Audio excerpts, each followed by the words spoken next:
Pemirsa, Polda Metro Jaya telah mengantongi nama dari bukti transfer terkait rencana gerakan makar. Untuk menyelidiki aliran dana itu, polisi akan menggandeng Pusat Pelaporan dan Analisis Transaksi Keuangan PPATK. Namun sejumlah nama yang sudah dikantongi itu belum dirilis ke publik. Siapakah donatur makar yang dimaksud? Apa motif dibalik donasi makar itu? Kita akan membahas persoalan ini dengan pengamat politik Jerry Sumampau. Selamat sore, Mas Jerry. Terima kasih sudah hadir di studio kami di Prime Time Talk, Mas. Dan kita juga bergabung dengan pengamat politik lainnya yaitu Boni Hargens melalui sambungan telepon. Selamat malam, Mas Boni.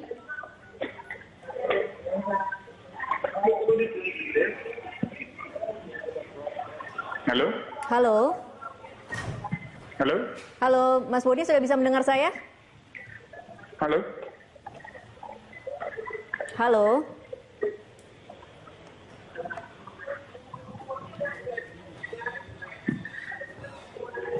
Halo. Halo. Iya, Mas Boni, bisa mendengar suara saya?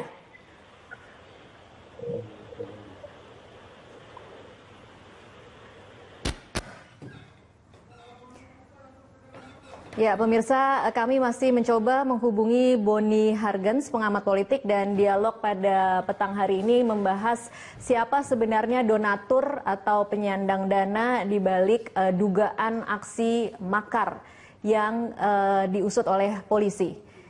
Kita akan coba bergabung dengan Boni Hargens. Halo, selamat sore Mas Boni. Halo. Halo. Iya, Mas Boni sudah bisa mendengar suara saya? Sudah.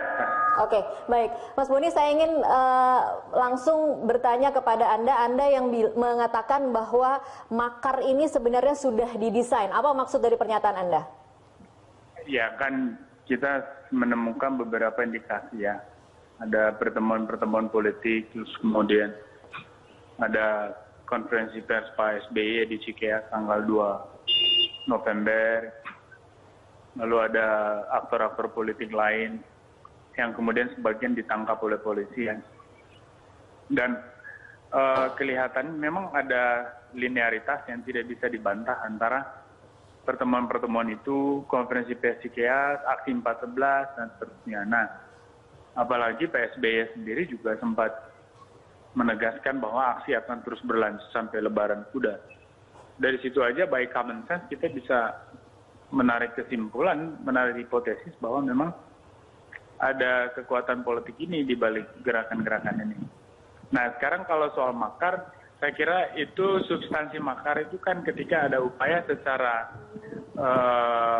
real untuk menggulingkan pemerintahan. Dan upaya dari kelompok Rahmawati, terus kemudian yang lain-lain itu untuk menuntut sidang istimewa di MPR pada saat aksi besar tanggal 2 Desember itu kan kelihatan bukan sebuah gerakan yang berdiri sendiri. Memang ada desain supaya aksi itu dikotori oleh atau ditunggangi oleh gerakan-gerakan yang radikal. Jadi ada kelompok yang memang berniat untuk mengacaukan aksi itu dengan ledakan-ledakan tertentu. Nah, kita apresiasi kepada TNI dan polisi yang justru mampu mengantisipasi itu terjadi. Nah, kalau terjadi misalnya kekacauan pada saat aksi 212, kelompok politik yang menuntut sidang istimewa ini akan memperoleh ruang untuk secara konstitusional menggulingkan pemerintahan. Nah, itu jelas makar, formatnya jelas. Jadi apa yang mau dibantah di situ?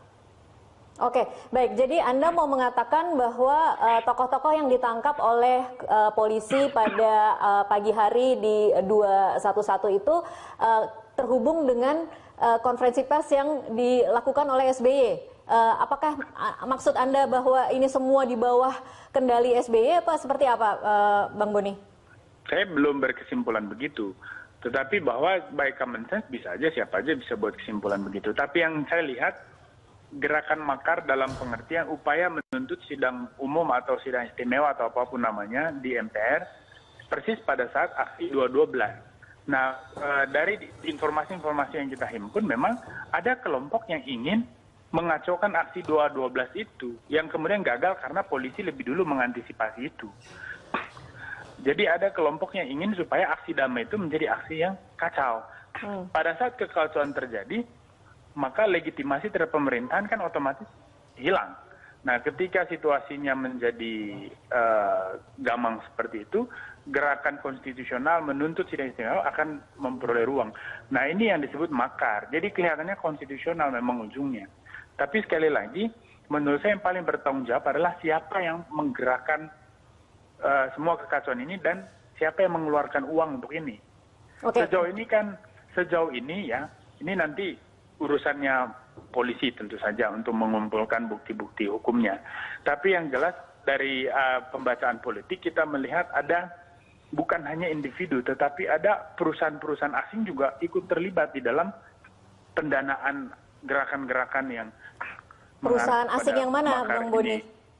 Ya nantilah, makanya saya bilang ini kan pembacaan politik dulu. Nanti soal bukti-bukti hukumnya itu nanti silahkan itu nanti urusan institusi yang terkait.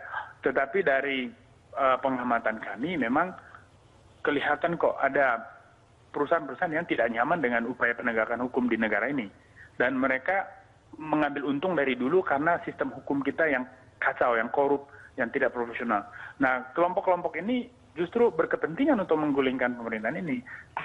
Nah, ini kebetulan gayung bersambut dengan kelompok politik yang punya tujuan-tujuan politik untuk menggulingkan pemerintahan ini. Jadi hanya momentumnya memang kelihatan menjadi satu. Mungkin saja agenda yang berbeda, tapi saya kira apa yang dilakukan oleh polisi itu sudah tepat, yaitu mengantisipasi terjadi kacauan itu. Coba wawancara ke institusi kepolisian yang lebih bertanggung jawab untuk informasi misalnya soal simpatisan ISIS atau pentolan-pentolan teroris ikut terlibat dan ingin mengacaukan aksi kemarin tetapi gagal karena polisi lebih dulu mengantisipasi. Nah, hal-hal macam itu kan kita hanya bisa membaca, dan apa yang dilakukan oleh polisi dan Kapolri bicara itu dengan tegas. Menurut saya tidak ada yang salah sama sekali ketika dikatakan bahwa ada yang ingin makar dan sebagainya, atau ada yang ingin menyusup ke dalam gerakan damai itu dengan aksi-aksi teror. Memang itu real, bahwa itu tidak terjadi karena keberhasilan antisipasi dilakukan oleh penegak hukum. Oke, baik. Ditahan dulu, Bang Boni. Nanti kita akan lanjutkan di segmen selanjutnya. Pemirsa tetaplah bersama kami.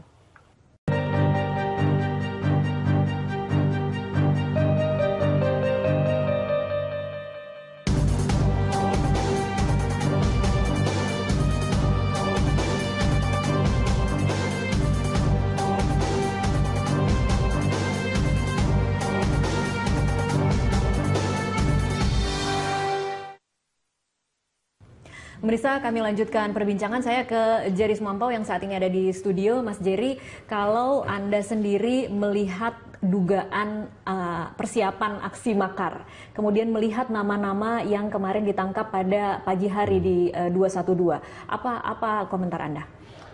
Iya, yang pertama begini menurut saya ya, kalau ada sekelompok orang kritis terhadap pemerintah dan berupaya untuk mendelegitimasi semua kebijakannya ya dengan jalan yang konstitusional, saya kira itu biasa-biasa saja, wajar-wajar saja dalam sebuah negara demokrasi ya. Dan dalam konteks seperti itu menurut saya ini belum bisa dikategorikan sebagai makar.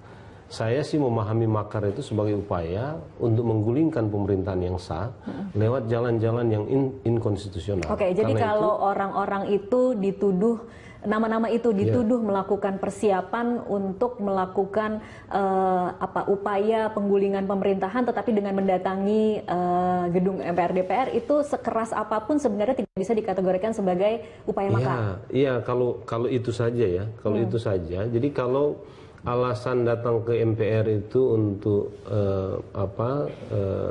kalau alasan datang ke MPR itu untuk menyatakan sesuatu, tidak setuju dengan pemerintahan ini, menurut saya itu belum bisa masuk kategori makar, karena itu mekanisme demokrasi kita kan begitu.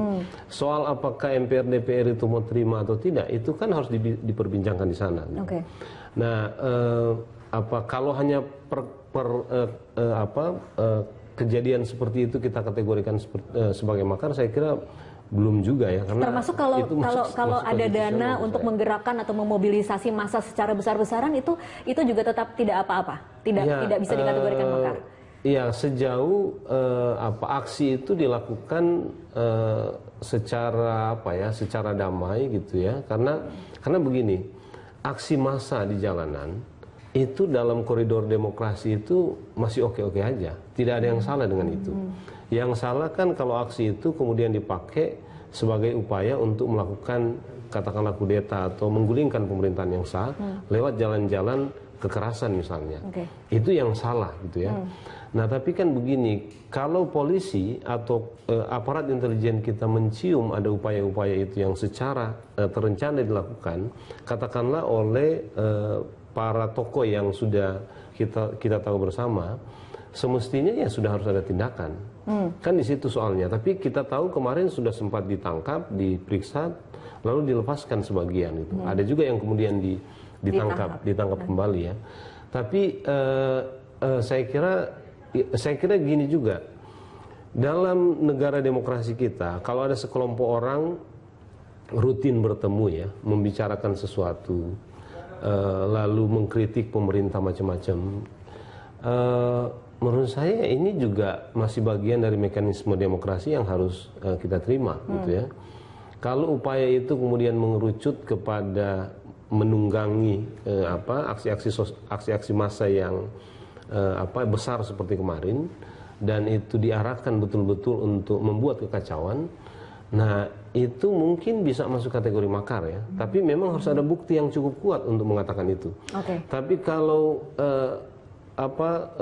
kumpul-kumpul ini, diskusi-diskusi ini dilakukan secara tertutup misalnya, dan menghasilkan sesuatu yang mau disampaikan di lembaga-lembaga legislatif kita seperti MPR, menurut saya ini tidak makar, karena memang mekanismenya ada seperti itu. Kalau orang tidak puas dengan kinerja pemerintahan, itu kan dia bisa menyampaikan lewat legislatif kita, gitu ya, karena memang di sanalah tempatnya. Dia bisa menyampaikan juga kepada pemerintah, dia bisa menyampaikan kepada media, kepada publik semua. Dia juga bisa mengerahkan massa untuk melakukan aksi, memperlihatkan aspirasi yang berkembang di masyarakat.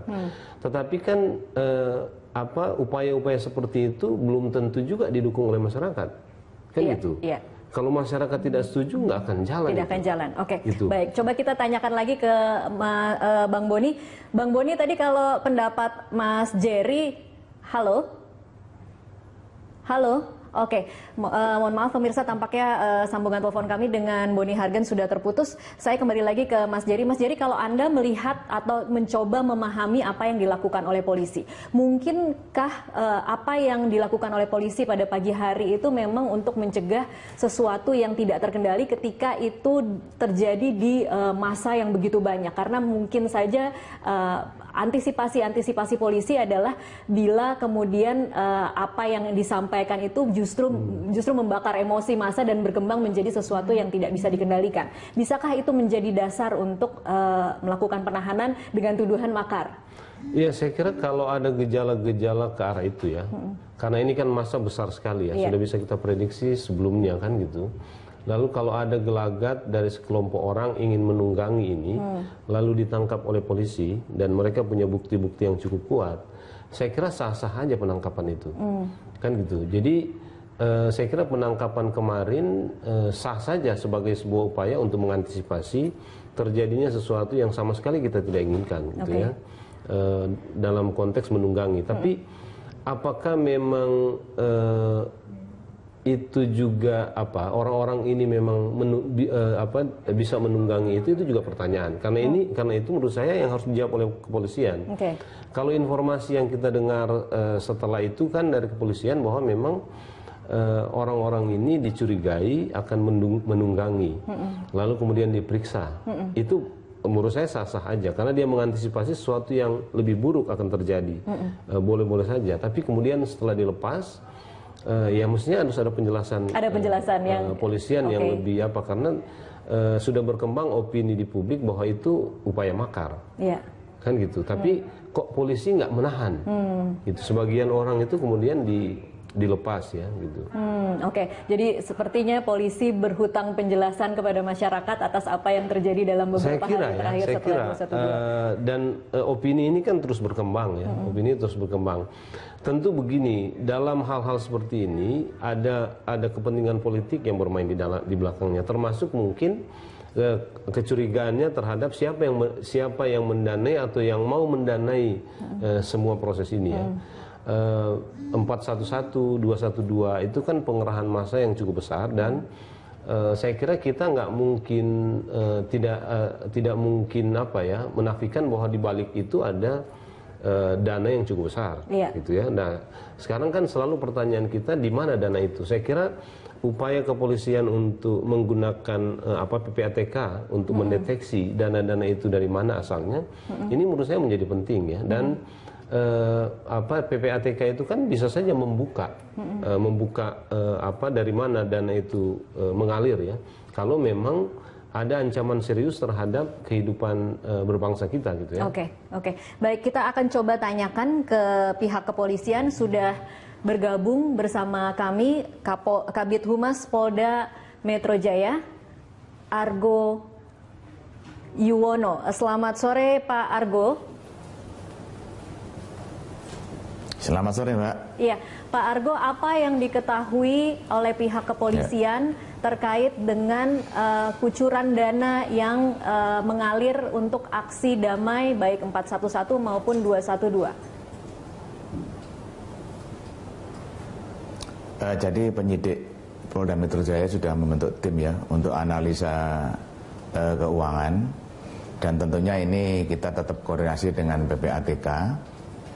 Kita tidak bisa berjalan sendiri, tetapi kita ada kerjasama dengan instansi lain, dan ini kita harus hati-hati, pelan-pelan ya, dengan cermat, sehingga kita mengetahui sejauh mana dan siapa yang mengirimkan, kemudian kapan mengirimkan, besarnya jumlahnya, itu sedang kita identifikasi. Demikian Mbak. Oke, ini mengarah ke satu sumber atau ada beberapa sumber yang mengucurkan dana secara bersamaan? Kira-kira seperti apa Pak Argo? Jadi gini, penyidik masih bekerja, kita belum melihat hasilnya, tetapi penyidik tentunya sudah pelan-pelan nanti untuk melihat ya indikasi aliran dana itu, apakah dana itu dikucurkan oleh seseorang dalam bentuk apa ya, atau pengiriman dalam bentuk apa itu. Ini sedang kita identifikasi semua dan penyidik masih bekerja Pak itu. Oke, baik. Terkait dengan sejumlah nama, sejumlah tokoh yang sempat ditangkap pada pagi hari di 212, Pak Argo, apakah mereka sempat ditetapkan sebagai tersangka kemudian dilepas? Apakah mereka ini merupakan orang-orang yang menurunkan dana atau menyalurkan dana, atau mereka justru yang menerima dana? Jadi untuk tersangka yang kita tangkap tanggal 2 itu, ada yang kita tahan, kemudian ada juga yang tidak kita tahan ya. Jadi tetap statusnya tersangka, dan semua berkas tetap kita sidik, kita tetap berjalan. Dan untuk berkaitan dengan unsur-unsur yang kita sangkakan, ini kita sudah mengantongi banyak alat bukti dan barang bukti. Dan untuk masalah kucuran dana, kita masih menunggu dari tim analisis keuangan Polda Metro Jaya dan instansi terkait. Demikian Mbak. Oke, sempat juga ada pernyataan dari pihak kepolisian yang mengatakan bahwa kucuran dana itu tidak satu kali, tetapi dilakukan berkali-kali dalam jumlah yang kecil. Apa benar seperti itu, Pak Argo? Ya, itu kan nanti secara teknis nanti dari penyidik yang akan mengetahui setelah kita koordinasi dengan PPATK. Memang ada beberapa yang mengirimkan, ya, ada yang cash ya, ada yang bentuknya itu bertahap ya. Ada yang langsung sekali. Ini sedang kita pelajari dan kita identifikasi di transaksi keuangannya. Demikian Mbak. Kira-kira kapan bisa diketahui Pak Argo dari mana, kemudian berapa besar jumlahnya, dan siapa saja yang kira-kira terlibat? Ya kita tentunya karena kita akan bekerja dengan PPATK dan kita akan selalu koordinasi dan kita akan selalu untuk cepat mengetahui, dan namun kita akan juga harus tetap bagaimana dari PPATK ini dan dari kita sendiri dalam bekerja. Ya kita tunggu saja Mbak nanti. Oke, baik. Hasilnya bagaimana? Baik, Pak Argo, untuk tersangka yang masih ditahan oleh pihak kepolisian, apa perkembangan pemeriksaan sejauh ini? Ya tentunya penyidik memeriksa beberapa saksi, ya, kemudian mengumpulkan alat bukti lain. Jadi rangkaian kegiatan makar ini, ya, permufakatan jahat ini nanti akan ketahuan ceritanya secara utuh. Jadi tidak hanya sepotong-potong dan nanti akan menjadi bias, tapi kita harus menjadi keseluruhan itu sehingga kita menjadi tahu, oh ternyata seperti ini kasus yang disangkakan. Demikian Pak. Oke, ada hambatan tidak Pak dalam proses pemeriksaan tersangka? Mungkin tersangka menolak untuk memberikan keterangan, atau ada hambatan lain tidak dalam membuka atau membongkar jaringan aliran dana ini hingga sampai ke siapa sebenarnya pengucur dana utamanya? Ini adalah kepintaran, keprofesionalan penyidik, ya. Bagaimana itu untuk mencari alat bukti, dan kita juga tidak mencari pengakuan tersangka. Namun alat bukti dan bukti yang lain akan kita siapkan nanti di sidang pengadilan. Semuanya kita siapkan dan semuanya ini sudah kita sambil berjalan bagaimana alat bukti dan barang bukti ini nantinya bisa kita hadirkan di sidang pengadilan. Demikian Mbak. Oke, baik. Kalau dari yang sudah dilepas, apakah itu juga masih akan dipanggil secara berkala ke kepolisian, atau mereka memang sudah dinyatakan clear atau bersih, Pak Argo? Jadi tadi di awal sudah saya sampaikan bahwa semuanya yang tidak kita tahan itu adalah tersangka, ya. Oke. Ya, jadi tetap kita proses itu. Jadi nanti untuk pemanggilan berikutnya nanti tergantung dari penyidik. Misalnya penyidik masih membutuhkan keterangan tambahan, pasti akan kita undang kembali. Demikian. Oke, dan ini mereka bekerja sendiri-sendiri dengan komunitasnya masing-masing, karena kita tahu kan para tokoh yang ditetapkan sebagai tersangka ini datang dari berbagai macam latar belakang. Apakah mereka memang bekerja sendiri-sendiri dengan komunitasnya, atau mereka memang secara bersama-sama bekerja untuk satu misi tertentu, Pak Argo? Ya inilah yang sedang didalami penyidik, dan penyidik sudah mengantongi semuanya, dan ini kita belum selesai. Nah, nanti kita tunggu apakah dari keseluruhan ini bagaimana peran mereka masing-masing, sedang dipilah-pilah oleh penyidik. Demikian Pak. Oke, baik Pak Argo, ditahan dulu, kita akan break sejenak untuk jeda komersial. Pemirsa, tetaplah bersama Prime Time Talk.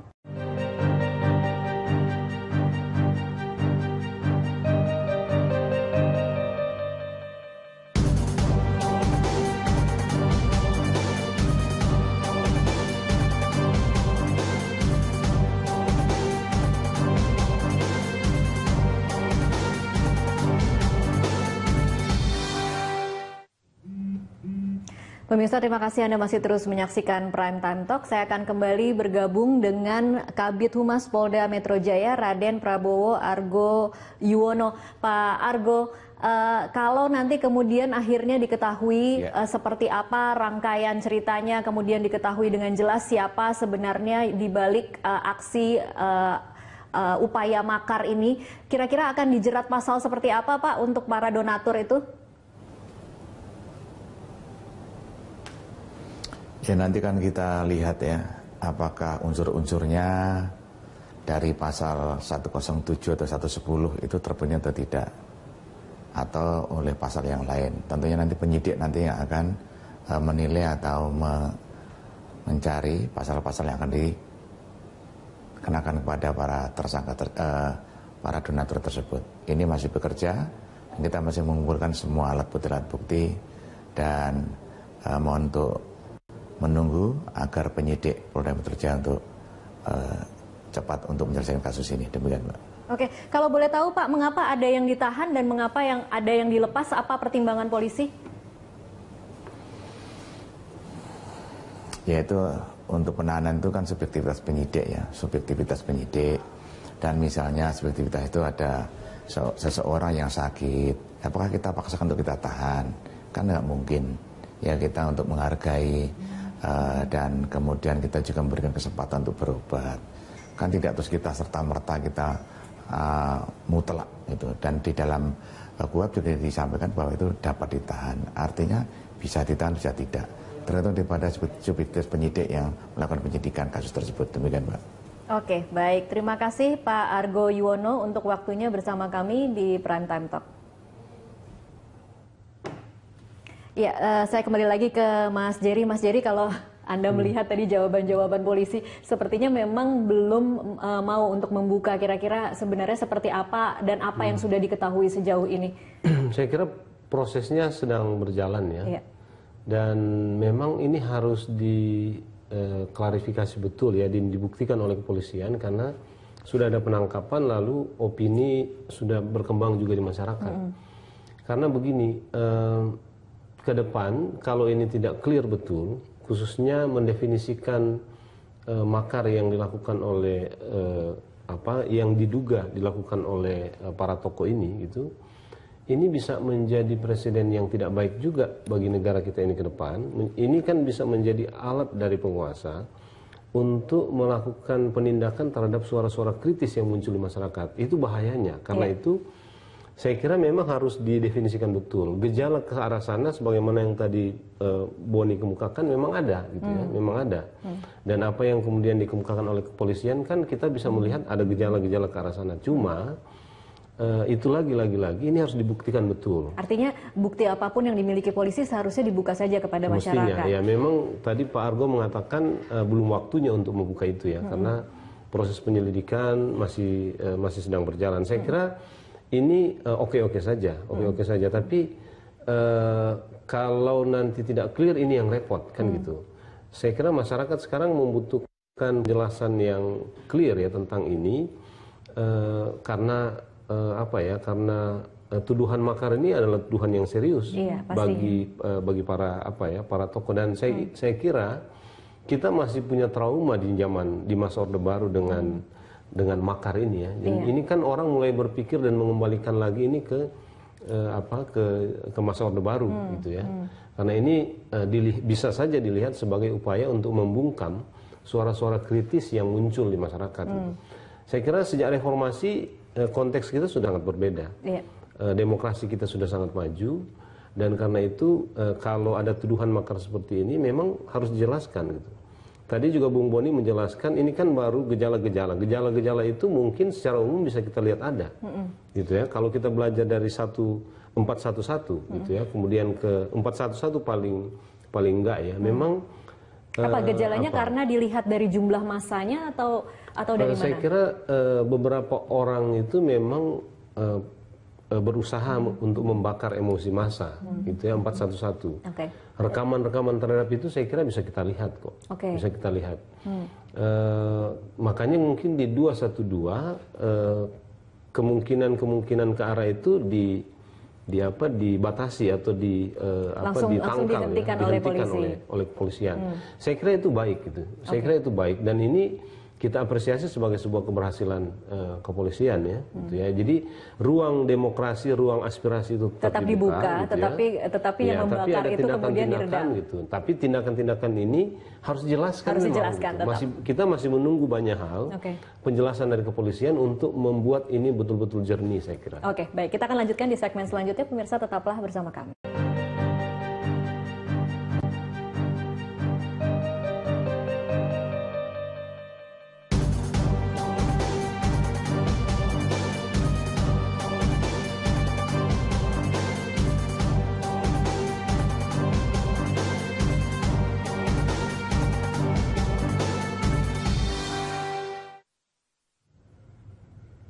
Pemirsa, terima kasih Anda masih terus menyaksikan Prime Time Talk. Ini adalah segmen terakhir dari perbincangan kita hari ini, membongkar donatur makar.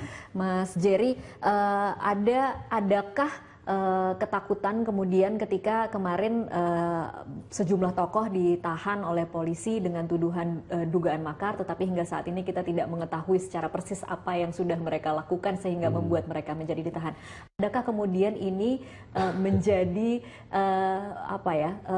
sesuatu yang menakutkan bagi orang untuk kemudian bebas berbicara atau bebas berpendapat? Ya, yang kita lihat ya, yang diberitakan lewat media itu kan mereka kumpul-kumpul gitu ya, lalu merencanakan sesuatu, lalu ada upaya untuk menunggangi 212 kan itu, lalu mau ke MPR kan begitu. Nah kalau ini saja dijadikan alasan, saya kira memang agak berbahaya. Lalu ada dana ditransfer ya, mungkin memang PR kepolisian juga adalah menjelaskan siapa sumber dananya. Gitu kan, tadi dugaan-dugaannya sudah banyak, tapi ini kan masih dugaan-dugaan ya. Publik atau kita bahkan tidak pernah tahu. Bung Boni tadi sudah menyebut nama, saya nggak tahu informasinya seperti apa ya, tapi poin ini saya kira penting ya. Jangan sampai ini menjadi cara pemerintah untuk menghalangi orang lebih bebas berekspresi dalam iklim demokrasi yang sudah kita buka ini. Ini yang sebetulnya kita takutkan ya, apalagi orang-orang seperti kami ini kan suka juga bersuara kritis terhadap pemerintah ya. Oke, jadi kalau dari pemahaman Anda, di mana sebenarnya batas bersuara kritis dan kemudian dituduh merencanakan makar atau dituduh mencoba menggulingkan pemerintahan? Kalau yang kita lihat dari itu, saya kok masih agak ragu kalau itu bisa dikategorikan sebagai makar ya. Karena itu makanya inilah kita tunggu penjelasan kepolisian ya. Tentu kita bukan tidak mengatakan bahwa itu juga tidak mengarah kepada makar. Bisa saja kemungkinan karena itu terbuka, apalagi memang ada momen-momen di mana ada situasi-situasi, aksi-aksi yang secara langsung bisa kita analisis ini bisa menjadi sesuatu yang diarahkan ke sana. Gitu kan, ini fakta-fakta yang sudah terjadi. Tapi kan fakta-fakta ini harus dirangkai dengan fakta-fakta baru yang mungkin kita publik tidak pernah tahu, supaya kita tidak khawatir bahwa pasal ini akan dipakai sebagai upaya untuk juga membungkam suara-suara kritis dari masyarakat ya, terhadap pemerintah gitu. Baik. Karena ini penting dalam rangka melakukan kontrol terhadap jalannya pemerintahan ya. Karena kalau kontrol dan kritik itu ya bagian dari upaya, bagian dari mekanisme demokrasi yang saya kira harus dihargai dan dihormati juga gitu ya. Gitu. Oke, baik, kita tunggu penjelasan polisi secara bersama-sama supaya kita termasuk pemberi dana ya. Saya kira termasuk ini penting pemberi sekali. Dana. Iya, gitu. Baik, terima kasih Mas Jerry untuk waktunya. Dan pemirsa, demikianlah Prime Time Talk kali ini. Anda bisa mengirimkan informasi dan saran kepada kami melalui email di news@berita1.tv atau follow kami via Twitter, Facebook dan juga YouTube. Atas nama seluruh kerabat kerja yang bertugas, saya Tasya Lutmila mengucapkan terima kasih atas perhatian Anda. Sampai jumpa.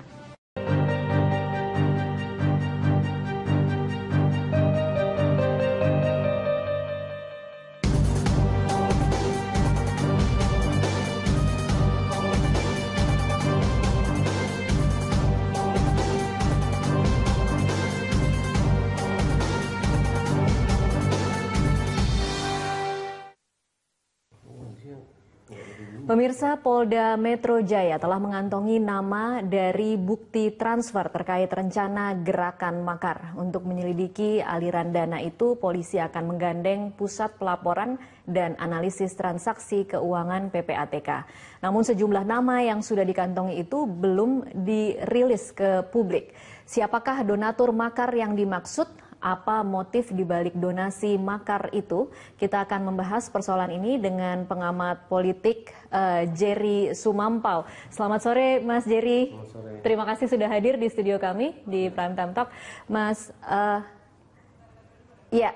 dan kita juga bergabung dengan pengamat politik lainnya yaitu Boni Hargens melalui sambungan telepon. Selamat malam Mas Boni.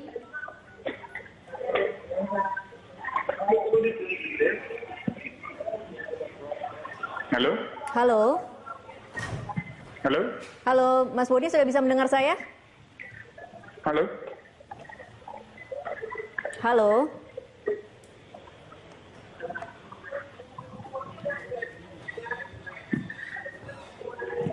Halo. Halo? Iya, Mas Boni bisa mendengar suara saya?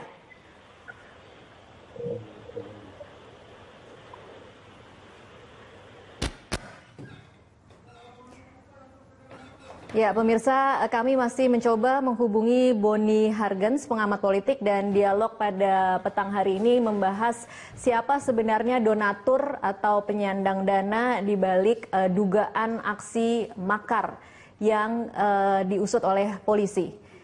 Kita akan coba bergabung dengan Boni Hargens. Halo, selamat sore Mas Boni. Halo. Halo?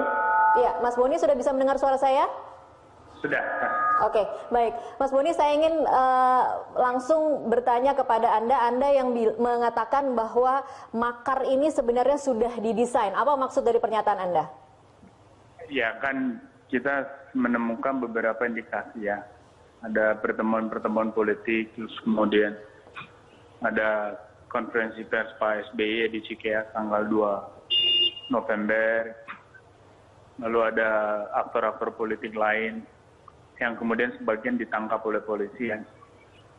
Dan kelihatan memang ada linearitas yang tidak bisa dibantah antara pertemuan-pertemuan itu, konferensi pers Cikeas, aksi 411, dan seterusnya. Nah, apalagi Pak SBY sendiri juga sempat menegaskan bahwa aksi akan terus berlanjut sampai Lebaran Kuda.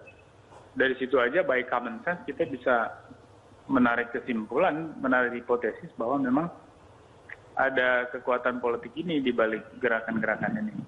Nah, sekarang kalau soal makar, saya kira itu substansi makar itu kan ketika ada upaya secara real untuk menggulingkan pemerintahan. Dan upaya dari kelompok Rahmawati, terus kemudian yang lain-lain itu untuk menuntut sidang istimewa di MPR pada saat aksi besar tanggal 2 Desember itu kan kelihatan bukan sebuah gerakan yang berdiri sendiri. Memang ada desain supaya aksi itu dikotori oleh atau ditunggangi oleh gerakan-gerakan yang radikal. Jadi ada kelompok yang memang berniat untuk mengacaukan aksi itu dengan ledakan-ledakan tertentu. Nah, kita apresiasi kepada TNI dan polisi yang justru mampu mengantisipasi itu terjadi. Nah, kalau terjadi misalnya kekacauan pada saat aksi 212, kelompok politik yang menuntut sidang istimewa ini akan memperoleh ruang untuk secara konstitusional menggulingkan pemerintahan. Nah, itu jelas makar, formatnya jelas. Jadi apa yang mau dibantah di situ? Oke, baik. Jadi Anda mau mengatakan bahwa tokoh-tokoh yang ditangkap oleh polisi pada pagi hari di 211 itu terhubung dengan konferensi pers yang dilakukan oleh SBY. Apakah maksud Anda bahwa ini semua di bawah kendali SBY apa seperti apa, Bang Boni? Saya belum berkesimpulan begitu. Tetapi bahwa by common sense bisa aja, siapa aja bisa buat kesimpulan begitu. Tapi yang saya lihat, gerakan makar dalam pengertian upaya menuntut sidang umum atau sidang istimewa atau apapun namanya di MPR persis pada saat aksi 212. Nah, dari informasi-informasi yang kita himpun memang ada kelompok yang ingin mengacaukan aksi 212 itu yang kemudian gagal karena polisi lebih dulu mengantisipasi itu. Jadi ada kelompok yang ingin supaya aksi damai itu menjadi aksi yang kacau. Pada saat kekacauan terjadi, maka legitimasi terhadap pemerintahan kan otomatis. Rencana dilakukan, katakanlah oleh para tokoh yang sudah kita tahu bersama, semestinya ya sudah harus ada tindakan. Kan di situ soalnya. Tapi kita tahu kemarin sudah sempat ditangkap, diperiksa, lalu dilepaskan sebagian itu. Ada juga yang kemudian ditangkap kembali ya. Tapi saya kira gini juga. Dalam negara demokrasi kita, kalau ada sekelompok orang rutin bertemu ya, membicarakan sesuatu, lalu mengkritik pemerintah macam-macam, menurut saya ini juga masih bagian dari mekanisme demokrasi yang harus kita terima, gitu ya. Kalau upaya itu kemudian mengerucut kepada menunggangi aksi-aksi massa yang besar seperti kemarin, dan itu diarahkan betul-betul untuk membuat kekacauan, nah itu mungkin bisa masuk kategori makar ya. Tapi memang harus ada bukti yang cukup kuat untuk mengatakan itu. Tapi kalau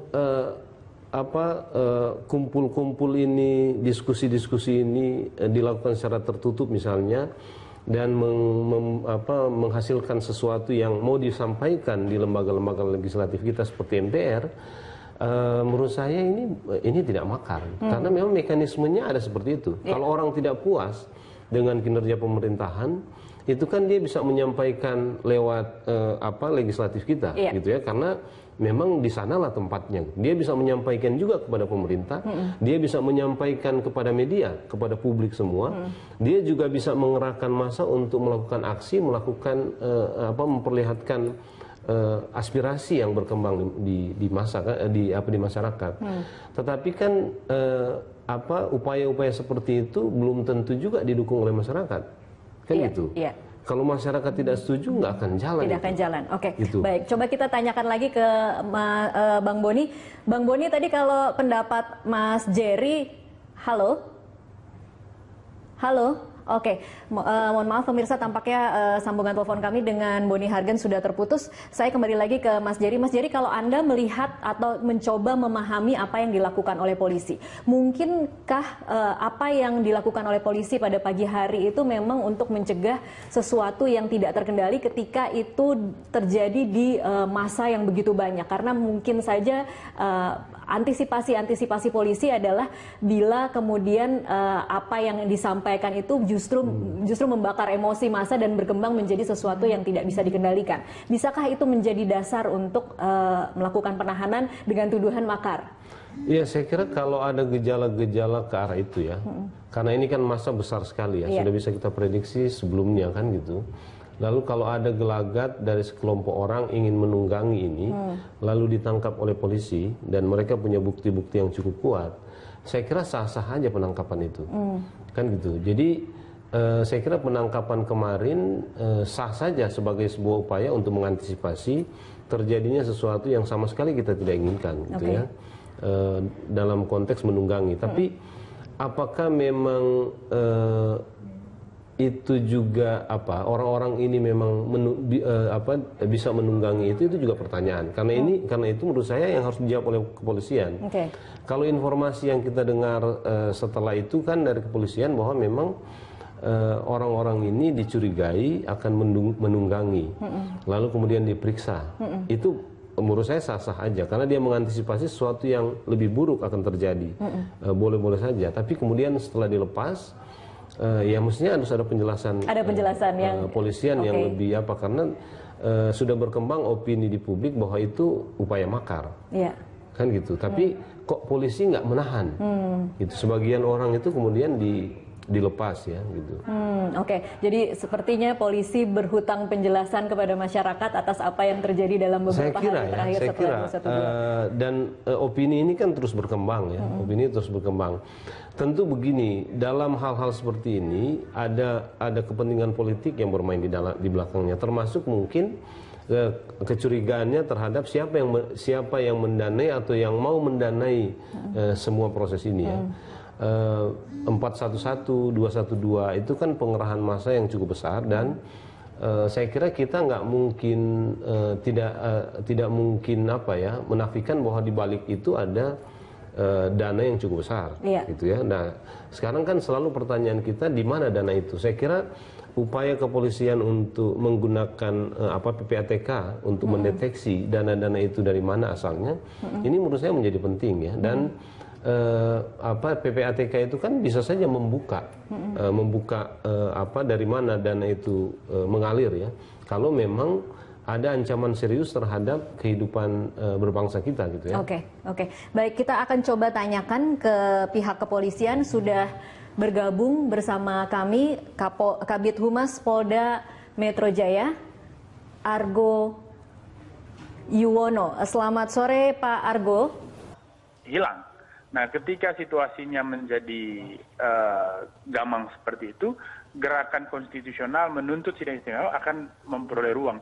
Nah, ini yang disebut makar. Jadi kelihatannya konstitusional memang ujungnya.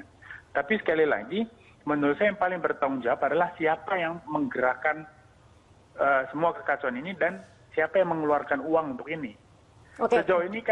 Sejauh ini ya, ini nanti urusannya polisi tentu saja untuk mengumpulkan bukti-bukti hukumnya. Tapi yang jelas dari pembacaan politik kita melihat ada bukan hanya individu, tetapi ada perusahaan-perusahaan asing juga ikut terlibat di dalam pendanaan gerakan-gerakan yang perusahaan asing yang mana, Bang Boni? Nah nantilah, makanya saya bilang ini kan pembahasan politik dulu. Nanti soal bukti-bukti hukumnya itu nanti silahkan, itu nanti urusan institusi yang terkait. Tetapi dari pengamatan kami memang kelihatan kok ada perusahaan-perusahaan yang tidak nyaman dengan upaya penegakan hukum di negara ini. Dan mereka mengambil untung dari dulu karena sistem hukum kita yang kacau, yang korup, yang tidak profesional. Nah, kelompok-kelompok ini justru berkepentingan untuk menggulingkan pemerintahan ini. Okay. Nah, ini kebetulan gayung bersambut dengan kelompok politik yang punya tujuan-tujuan politik untuk menggulingkan pemerintahan ini. Jadi hanya momentumnya memang kelihatan menjadi satu. Mungkin saja agenda yang berbeda, tapi saya kira apa yang dilakukan oleh polisi itu sudah tepat, yaitu mengantisipasi terjadi kacauan itu. Coba wawancara ke institusi kepolisian yang lebih bertanggung jawab untuk informasi misalnya soal simpatisan ISIS atau pentolan-pentolan teroris ikut terlibat dan ingin mengacaukan aksi kemarin tetapi gagal karena polisi lebih dulu mengantisipasi. Nah, hal-hal macam itu kan kita hanya bisa membaca, dan apa yang dilakukan oleh polisi dan Kapolri bicara itu dengan tegas. Menurut saya tidak ada yang salah sama sekali ketika dikatakan bahwa ada yang ingin makar dan sebagainya, atau ada yang ingin menyusup ke dalam gerakan damai itu dengan aksi-aksi teror. Memang itu real, bahwa itu tidak terjadi karena keberhasilan antisipasi dilakukan oleh penegak hukum. Oke, gitu. Oke, baik. Ditahan dulu Bang Boni, nanti kita akan lanjutkan di segmen selanjutnya. Pemirsa tetaplah bersama kami.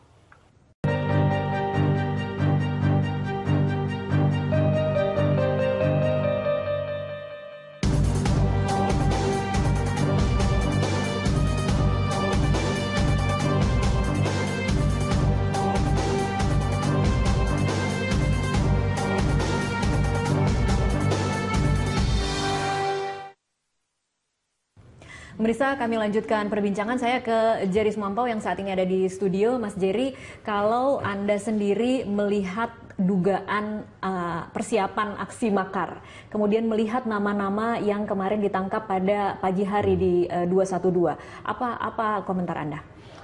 Iya, yang pertama begini menurut saya, kalau ada sekelompok orang kritis terhadap pemerintah dan berupaya untuk mendelegitimasi semua kebijakannya ya dengan jalan yang konstitusional, saya kira itu biasa-biasa saja, wajar-wajar saja dalam sebuah negara demokrasi ya. Dan dalam konteks seperti itu menurut saya ini belum bisa dikategorikan sebagai makar. Saya sih memahami makar itu sebagai upaya untuk menggulingkan pemerintahan yang sah lewat jalan-jalan yang inkonstitusional. Oke, jadi kalau orang-orang itu dituduh, nama-nama itu dituduh melakukan persiapan untuk melakukan upaya penggulingan pemerintahan, tetapi dengan mendatangi gedung MPR DPR, itu sekeras apapun sebenarnya tidak bisa dikategorikan sebagai upaya makar. Iya, kalau itu saja ya, kalau itu saja. Jadi kalau alasan datang ke MPR itu untuk kalau alasan datang ke MPR itu untuk menyatakan sesuatu, tidak setuju dengan pemerintahan ini, menurut saya itu belum bisa masuk kategori makar, karena itu mekanisme demokrasi kita kan begitu. Soal apakah MPR DPR itu mau terima atau tidak, itu kan harus diperbincangkan di sana. Gitu. Nah, kalau hanya kejadian seperti itu kita kategorikan sebagai makar, saya kira belum juga ya, karena termasuk kalau ada dana untuk menggerakkan atau memobilisasi massa secara besar-besaran, itu juga tetap tidak apa-apa, tidak bisa dikategorikan makar. Iya, sejauh aksi itu dilakukan secara damai gitu ya, karena begini, aksi massa di jalanan itu dalam koridor demokrasi itu masih oke-oke aja. Tidak ada yang salah dengan itu. Yang salah kan kalau aksi itu kemudian dipakai sebagai upaya untuk melakukan katakanlah kudeta atau menggulingkan pemerintahan yang sah lewat jalan-jalan kekerasan misalnya. Itu yang salah gitu ya.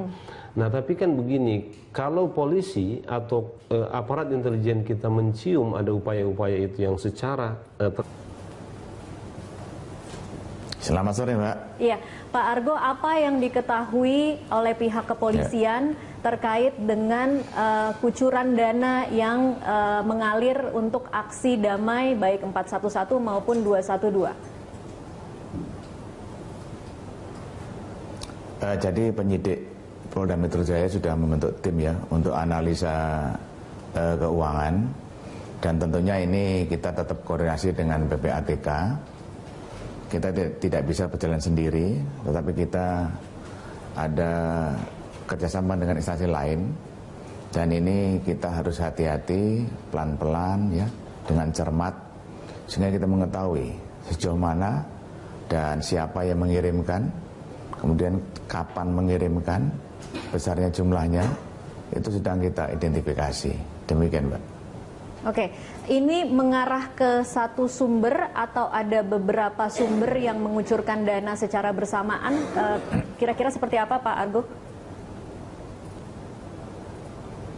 Jadi gini, penyidik masih bekerja, kita belum melihat hasilnya, tetapi penyidik tentunya sudah pelan-pelan nanti untuk melihat ya indikasi aliran dana itu, apakah dana itu dikucurkan oleh seseorang dalam bentuk apa ya, atau pengiriman dalam bentuk apa itu. Ini sedang kita identifikasi semua dan penyidik masih bekerja, Pak, itu. Oke, baik. Terkait dengan sejumlah nama, sejumlah tokoh yang sempat ditangkap pada pagi hari di 212, Pak Argo, apakah mereka sempat ditetapkan sebagai tersangka kemudian dilepas? Apakah mereka ini merupakan orang-orang yang menurunkan dana atau menyalurkan dana, atau mereka justru yang menerima dana? Jadi untuk tersangka yang kita tangkap tanggal 2 itu, ada yang kita tahan, kemudian ada juga yang tidak kita tahan ya. Jadi tetap statusnya tersangka, dan semua berkas tetap kita sidik, kita tetap berjalan, dan untuk berkaitan dengan unsur-unsur yang kita sangkakan, ini kita sudah mengantongi banyak alat bukti dan barang bukti. Dan untuk masalah kucuran dana kita masih menunggu dari tim analisis keuangan Polda Metro Jaya dan instansi terkait. Demikian, Mbak. Oke, sempat juga ada pernyataan dari pihak kepolisian yang mengatakan bahwa kucuran dana itu tidak satu kali, tetapi dilakukan berkali-kali dalam jumlah yang kecil. Apa benar seperti itu, Pak Argo? Ya, itu kan nanti secara teknis nanti dari penyidik yang akan mengetahui setelah kita koordinasi dengan PPATK. Memang ada beberapa yang mengirimkan, ya, ada yang cash ya, ada yang bentuknya itu bertahap ya. Ada yang langsung sekali. Ini sedang kita pelajari dan kita identifikasi di transaksi keuangannya. Demikian, Mbak. Kira-kira kapan bisa diketahui, Pak Argo, dari mana, kemudian berapa besar jumlahnya, dan siapa saja yang kira-kira terlibat? Ya, kita tentunya karena kita akan bekerja dengan PPATK dan kita akan selalu koordinasi, dan kita akan selalu untuk cepat mengetahui, dan namun kita akan juga harus tetap bagaimana dari PPATK ini dan dari kita sendiri dalam bekerja. Ya, kita tunggu saja, Mbak, nanti. Oke, baik. Hasilnya bagaimana. Baik, Pak Argo, untuk tersangka yang masih ditahan oleh pihak kepolisian, apa perkembangan pemeriksaan sejauh ini? Ya, tentunya penyidik memeriksa beberapa saksi ya, kemudian mengumpulkan alat bukti lain. Jadi rangkaian kegiatan makar ini ya, permufakatan jahat ini nanti akan ketahuan ceritanya secara utuh. Jadi tidak hanya sepotong-potong dan nanti akan menjadi bias, tapi kita harus menjadi keseluruhan itu, sehingga kita menjadi tahu, oh ternyata seperti ini kasus yang disangkakan. Demikian, Mbak. Oke, ada hambatan tidak, Pak, dalam proses pemeriksaan tersangka? Mungkin tersangka menolak untuk memberikan keterangan, atau ada hambatan lain tidak dalam membuka atau membongkar jaringan aliran dana ini hingga sampai ke siapa sebenarnya pengucur dana utamanya? Ini adalah kepintaran, keprofesionalan penyidik ya. Bagaimana itu untuk mencari alat bukti, dan kita juga tidak mencari pengakuan tersangka. Namun alat bukti dan bukti yang lain akan kita siapkan nanti di sidang pengadilan. Semuanya kita siapkan, dan semuanya ini sudah kita sambil berjalan. Bagaimana alat bukti dan barang bukti ini nantinya bisa kita hadirkan di sidang pengadilan. Demikian, Mbak. Oke, baik.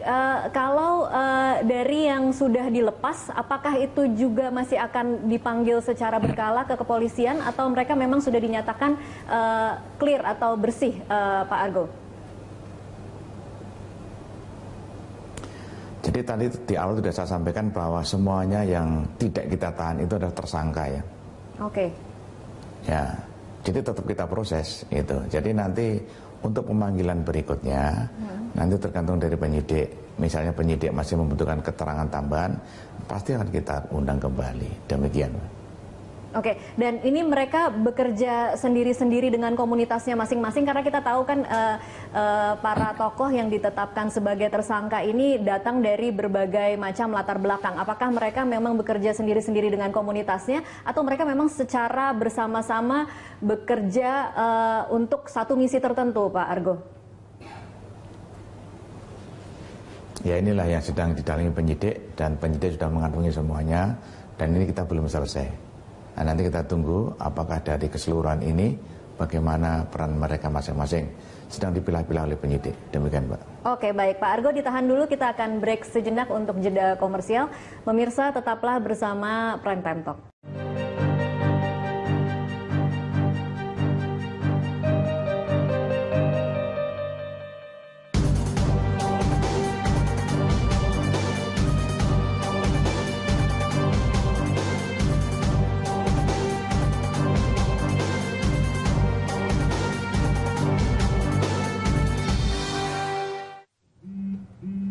Pemirsa, terima kasih Anda masih terus menyaksikan Prime Time Talk. Saya akan kembali bergabung dengan Kabid Humas Polda Metro Jaya, Raden Prabowo Argo Yuwono. Pak Argo, kalau nanti kemudian akhirnya diketahui seperti apa rangkaian ceritanya, kemudian diketahui dengan jelas siapa sebenarnya di balik aksi upaya makar ini, kira-kira akan dijerat pasal seperti apa, Pak, untuk para donatur itu?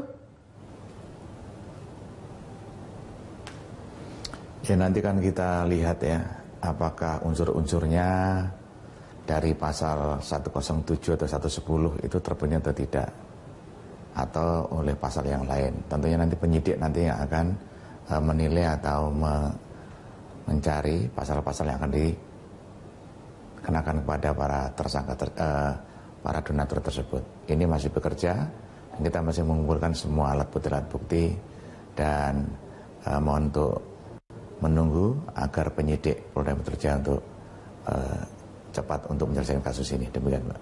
Oke, kalau boleh tahu Pak, mengapa ada yang ditahan dan mengapa ada yang dilepas? Apa pertimbangan polisi? Yaitu untuk penahanan itu kan subjektivitas penyidik ya, subjektivitas penyidik. Dan misalnya subjektivitas itu ada seseorang yang sakit, apakah kita paksakan untuk kita tahan? Kan nggak mungkin. Ya, kita untuk menghargai, dan kemudian kita juga memberikan kesempatan untuk berobat.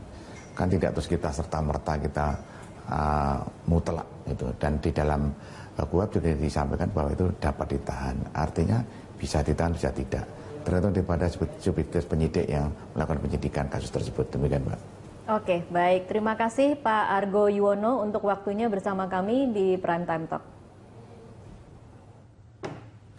Ya, saya kembali lagi ke Mas Jerry. Mas Jerry, kalau Anda melihat tadi jawaban-jawaban polisi, sepertinya memang belum mau untuk membuka kira-kira sebenarnya seperti apa dan apa yang sudah diketahui sejauh ini. Saya kira prosesnya sedang berjalan ya. Iya. Dan memang ini harus diklarifikasi betul ya, dibuktikan oleh kepolisian, karena sudah ada penangkapan lalu opini sudah berkembang juga di masyarakat. Karena begini, ke depan kalau ini tidak clear betul, khususnya mendefinisikan makar yang dilakukan oleh yang diduga dilakukan oleh para tokoh ini gitu, ini bisa menjadi presiden yang tidak baik juga bagi negara kita ini ke depan. Ini kan bisa menjadi alat dari penguasa untuk melakukan penindakan terhadap suara-suara kritis yang muncul di masyarakat. Itu bahayanya. Karena itu saya kira memang harus didefinisikan betul. Gejala ke arah sana sebagaimana yang tadi Boni kemukakan memang ada gitu ya, memang ada. Dan apa yang kemudian dikemukakan oleh kepolisian kan kita bisa melihat ada gejala-gejala ke arah sana. Cuma itu lagi ini harus dibuktikan betul. Artinya bukti apapun yang dimiliki polisi seharusnya dibuka saja kepada masyarakat. Mestinya, ya memang tadi Pak Argo mengatakan belum waktunya untuk membuka itu ya, karena proses penyelidikan masih sedang berjalan. Saya kira ini oke-oke saja. Tapi kalau nanti tidak clear ini yang repot kan gitu. Saya kira masyarakat sekarang membutuhkan penjelasan yang clear ya tentang ini karena karena tuduhan makar ini adalah tuduhan yang serius bagi para tokoh, dan saya kira kita masih punya trauma di masa Orde Baru dengan makar ini ya. Ini kan orang mulai berpikir dan mengembalikan lagi ini ke